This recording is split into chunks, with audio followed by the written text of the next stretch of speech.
Test 3. Section 1. In this section, you'll hear a conversation between a student and the coordinator of the Student Service Centre. First, you have some time to read questions 1 to 3.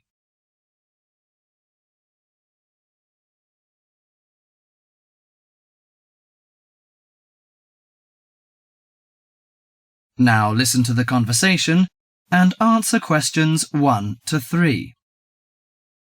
Hi, sit down, please. How can I help you?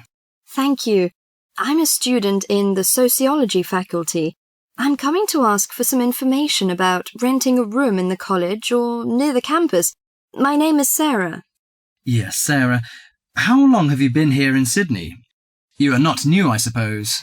No, I'm in my second year. I came to Sydney 18 months ago from Korea. Where are you living now? I live with my aunt in my cousin's room. It's pretty nice to live with my relatives, but unfortunately my cousin has finished his term and is returning from Britain next week. I have to rent a room for myself. Yes, it sounds a little unfortunate, but I suppose it's a good chance for you to have a deeper understanding to real world. I hope so. Well, what sort of thing are you looking for? What we provide ranges from shared flat to homestay. And of course we have houses with gardens if you like. No, the house with a garden is obviously out of my price range. Shared flat is not bad, but I prefer a homestay. I enjoy the feeling of living with the family. When do you plan to begin the rent? Next week, you just said? No, my cousin is arriving by next week, so I hope to move out by this weekend. This weekend, okay. The main area we deal with is around the university. Around the university, aha. Do you have anything near the northern gate of the university? You know, the sociology faculty is near the northern gate.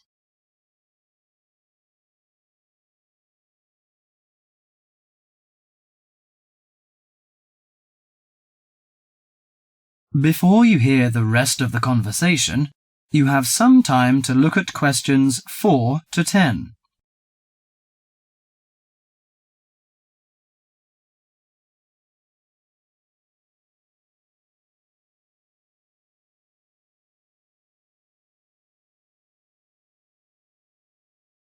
Now listen to the conversation and answer questions 4 to 10. Yes, what sort of price are you thinking of? Well, could you give me some idea? You know, I have no experience of renting a room. I don't know what price is reasonable, but I hope it's not over $300. I see. Usually the homestay ranges from $180 per month. Only $180? Yes, to $350 depending on a number of different factors.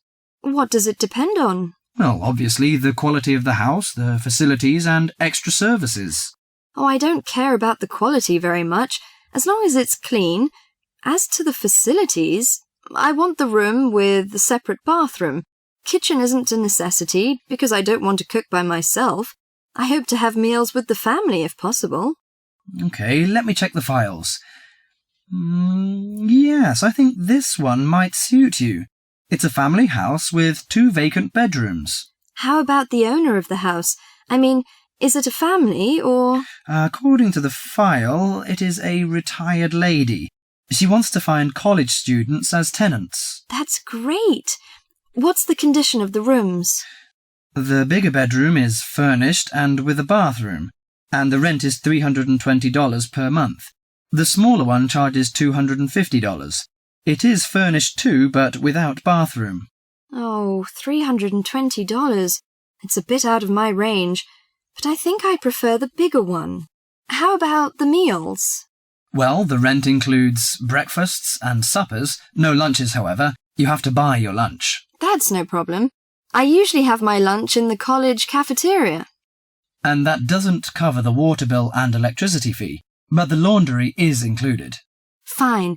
Could you tell me the address? Yes, it's on 323 West Park Road. Let me get that down. 323. Okay, it's near the university. So, When can I have a look at the room? You know, I'm a little pressed for time. The file says the landlady is in every afternoon, so this week, say, Friday? Oh, I'm afraid I can't make it then. I have a lecture on Friday afternoon till 5:30. How about Thursday? OK, that's fine. Would 5 be OK? Yes, fine. Just come here. Yes, here in the student service office. Oh, before I forget, before moving, you have to pay 1 month's rent in advance. Really? Oh, I didn't know that before. Could I ask why? As the deposit. You know, in case you damage the property or move out without giving notice. Usually this doesn't happen, but standing in the owner's shoes... Yes, I understand it all. So that's $320. OK, I'll take the money if I'm satisfied. Well, a word of advice. Don't forget to get a receipt when you pay the deposit or rent. Yes, thank you so much. That is the end of section 1.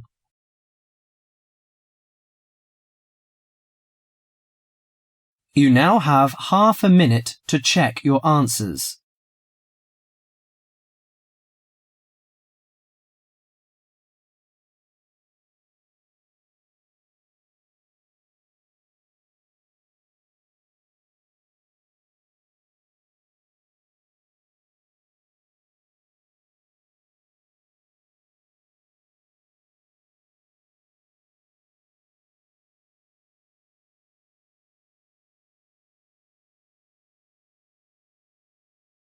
Section 2. In this section, you'll hear a radio program on the process of making beer. First, you have some time to read questions 11 to 21.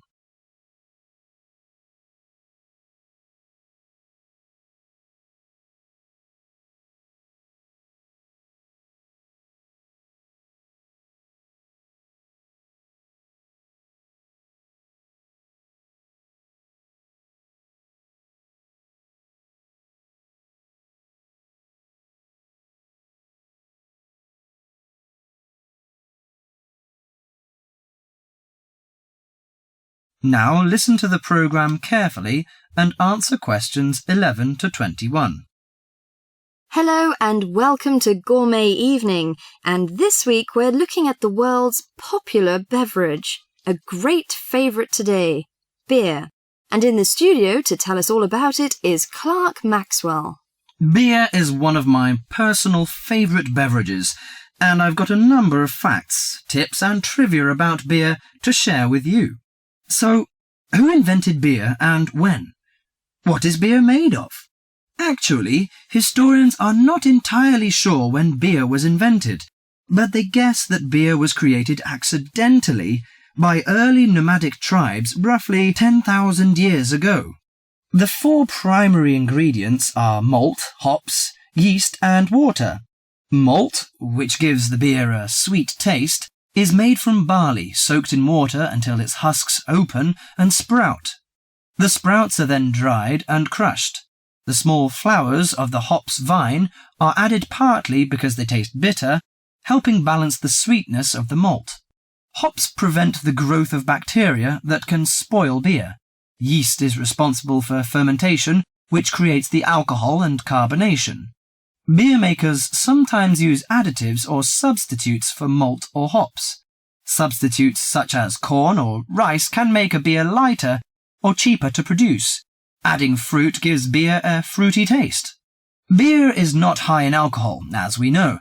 The lowest type, light beer, contains no more than 2% alcohol, and the highest may reach 6%. Other drinks such as wine are more alcoholic. Wine contains 8 to 20% alcohol. But that is not to say drinking beer is no danger at all. Like all alcoholic beverages, beer can make it difficult to drive and think clearly.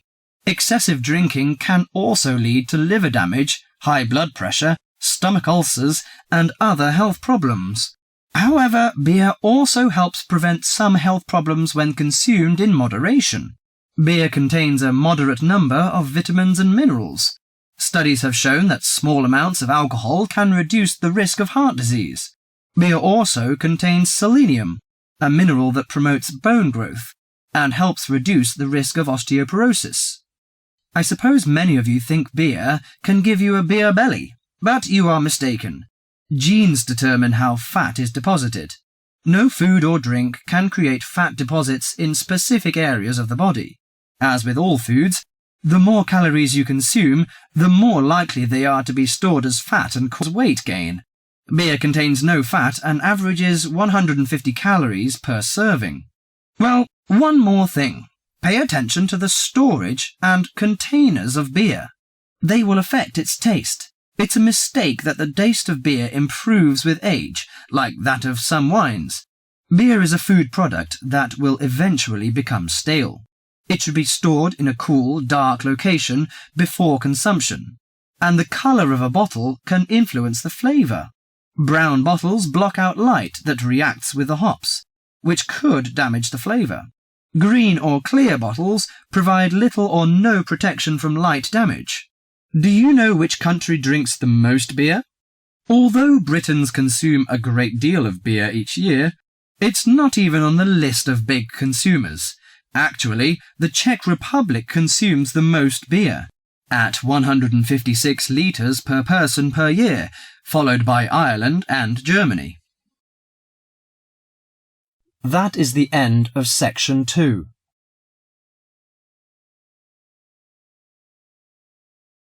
You now have half a minute to check your answers.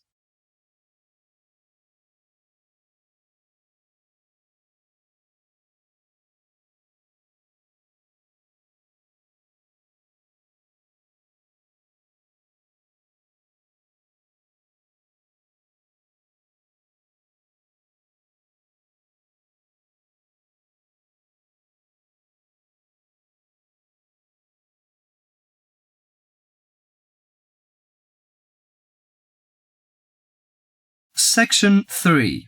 Here you'll hear a conversation at the counselling service. First, you have some time to read questions 22 to 30.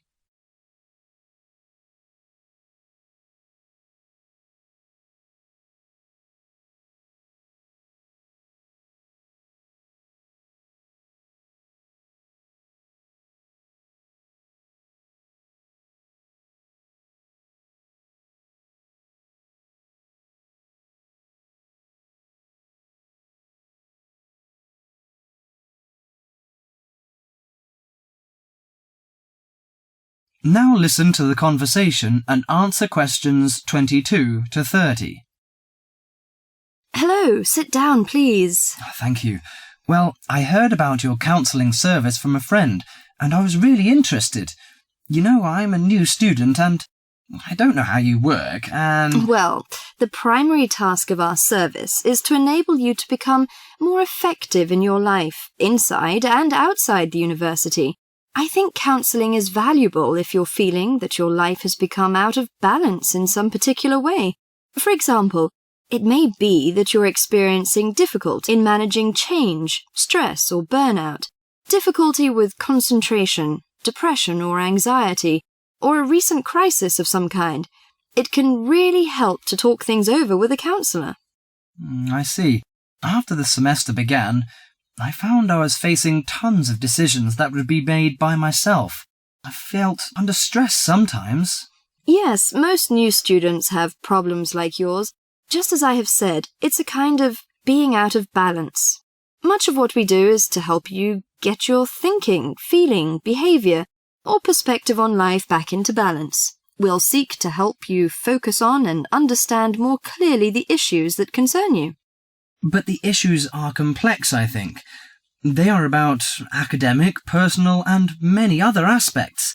I don't know how you can help me to decide so many... Well, we don't decide. We just help. We'll respect your own values, choices, and lifestyle. We work towards highlighting your strengths and inner resources to help you make the choices, resolutions, or changes that are right for you. When you're feeling under pressure, it's easy to lose sight of the many strengths and inner resources that you have. You mean I have enough strength to solve the problems and make choices? That's absolutely right. You just lose sight of them sometimes. And it can also be helpful to talk through any difficult decisions or dilemmas with which you may be faced. You don't have to wait until you're in a crisis to come and seek help. Taking the time and space to reflect in the supportive, private and comfortable environment that the counselling service offers you is an effective way to move forward positively in your life. Is it possible if I prefer a separate waiting area? Yes. We'll take account of any special requests you may have to protect your confidentiality. The record of your name and other basic information is kept for statistical purposes. Any notes written down about you are identified by a number. No personal information is kept on the computer.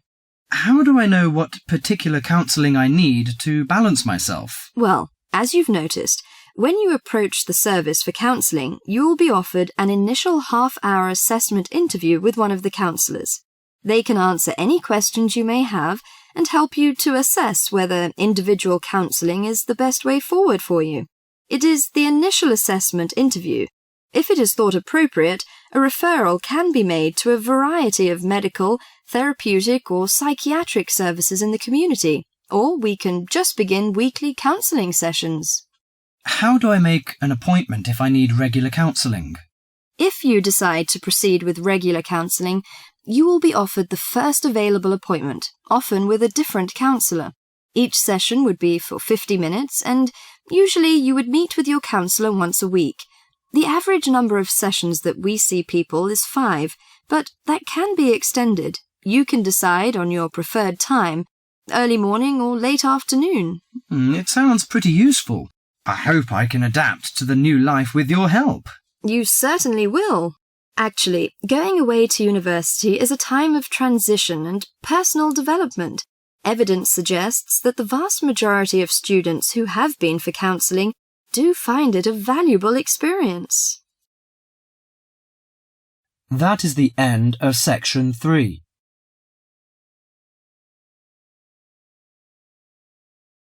You now have half a minute to check your answers.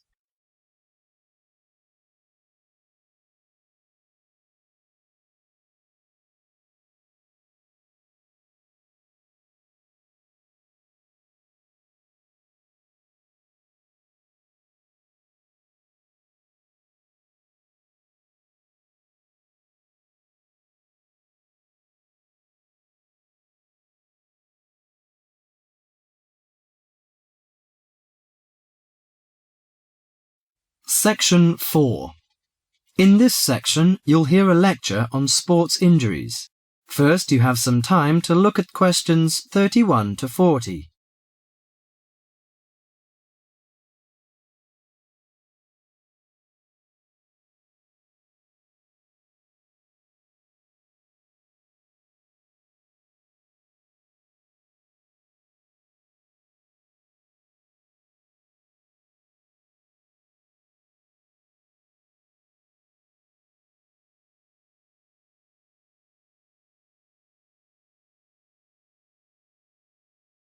Now listen to the lecture carefully and answer questions 31 to 40.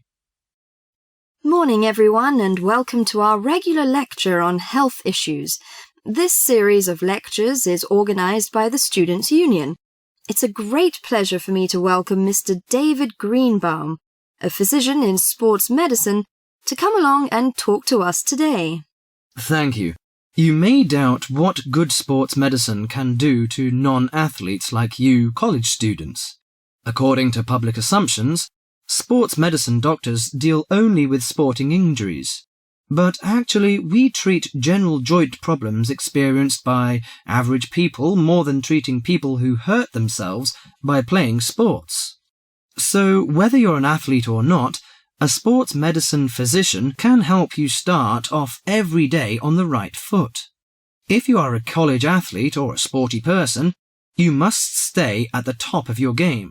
But how do you maintain best physical fitness? You should be under the watchful eye of your sports team physician.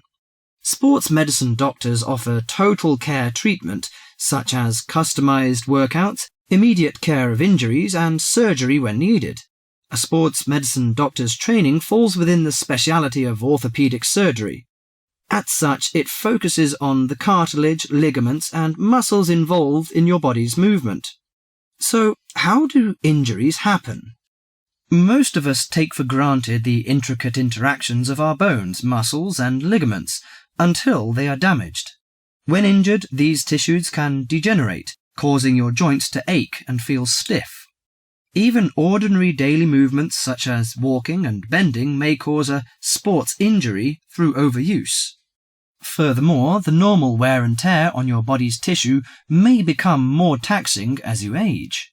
To prevent such problems, especially as you begin a fitness exercise, your sports medicine doctor offers total care.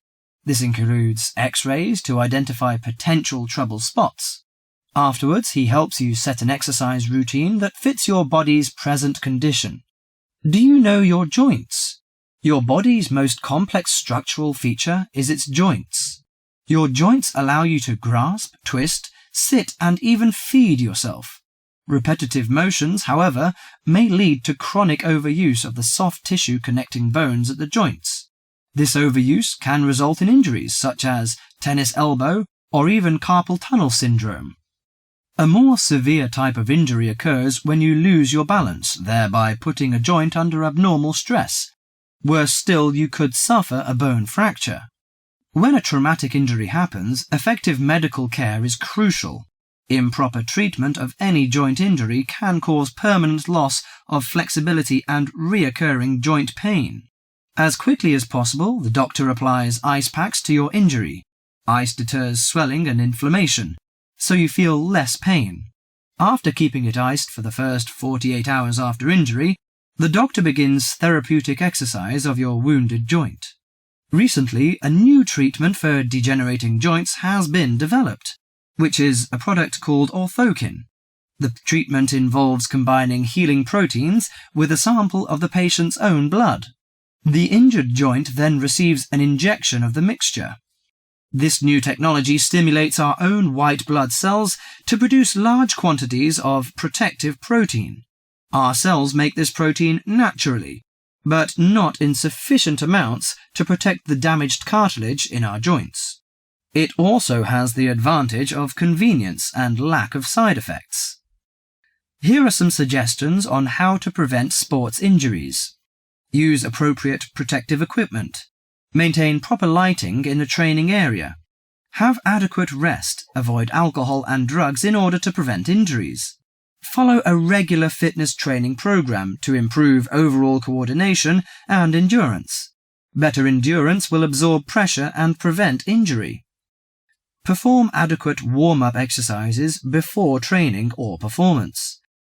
Avoid performing sports or work when you are sick. Most injuries happen when one is fatigued. Avoid treatment by dubious health practitioners.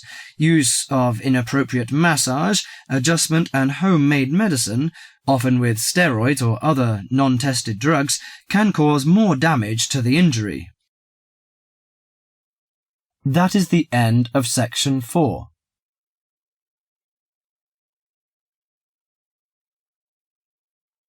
You now have half a minute to check your answers.